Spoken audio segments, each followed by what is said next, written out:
Assalamualaikum warahmatullahi wabarakatuh. Perkenalkan, nama saya Yolanda Adelia dengan NPM A1M022033 dari kelas 3A kelompok 5. Baiklah, di sini saya akan membuat video praktikum kajian IPA pada bab 10, yaitu materi getaran dan gelombang dalam kehidupan sehari-hari pada aktivitas 10.10, yaitu struktur, fungsi, dan proses pendengaran. Berikut merupakan struktur bagian telinga. Nah, pada telinga itu terdiri atas daun telinga, di mana daun telinga ini fungsinya untuk mengumpulkan gelombang suara ke saluran telinga. Kemudian di saluran telinga ini dia menghasilkan minyak serumen. Nah, di mana fungsinya adalah untuk menangkap debu yang masuk ke saluran telinga dan mencegah hewan yang berukuran kecil masuk ke dalam telinga. Nah, kemudian ini merupakan gendang telinga atau membran timpani, di mana fungsinya adalah menangkap gelombang suara dan mengubahnya menjadi getaran yang kemudian akan diteruskan ke tulang telinga. Nah, tulang telinga itu terdiri atas tulang martil, kemudian tulang sangguardi yang berwarna biru ini, dan tulang landasan yang berwarna hijau. Nah, adapun fungsi ketiga tulang ini adalah meneruskan getaran dari gendang telinga ke rumah siput. Nah, rumah siput ini adalah yang berbentuk seperti siput ini.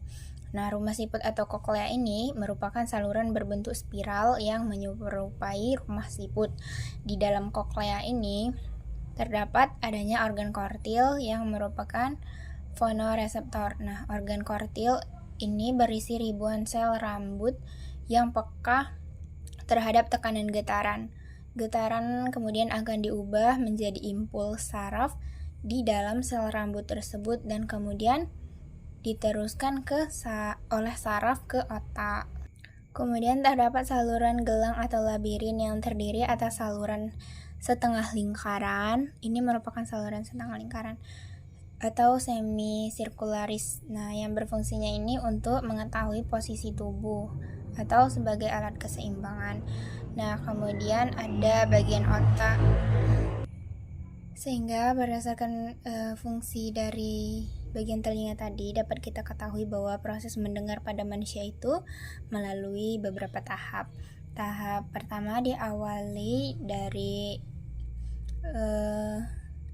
lubang telinga yang menerima gelombang dari sumber suara. Kemudian gelombang suara yang masuk ke dalam lubang telinga itu akan menggetarkan gendang telinga atau saluran timpani. Kemudian getaran membran timpani ini akan ditransmisikan melintasi telinga tengah melalui 3 tulang kecil yang terdiri atas tulang martil, tulang landasan, dan tulang sangguardi tadi. Nah, kemudian telinga tengah ini dihubungkan ke faring oleh saluran eustachius. Nah, getaran dari tulang sangguardi ini akan ditransmisikan ke dalam melalui membran jendela oval ke koklea atau rumah siput. Nah, koklea ini berupa suatu tabung yang bergulung seperti rumah siput yang berisi cairan limfa. Selanjutnya, getaran dari jendela oval akan ditransmisikan ke dalam cairan limfa dalam ruangan koklea. Di bagian dalam ruangan koklea terdapat organ kortil. Nah, organ kortil ini kan berisi cairan sel-sel rambut yang sangat peka. Inilah reseptor getaran yang sebenarnya. Sel-sel rambut ini nantinya akan bergerak ketika ada getaran di dalam koklea, sehingga menstimulasi getaran yang kemudian akan diteruskan oleh saraf auditori menuju ke otak.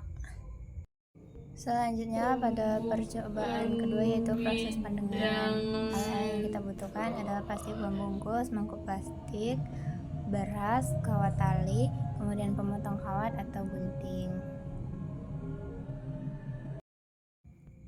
Nah, prinsip percobaan dari percobaan ini setara dengan prinsip kerja pada gendang telinga. Terima kasih. Wassalamualaikum warahmatullahi wabarakatuh.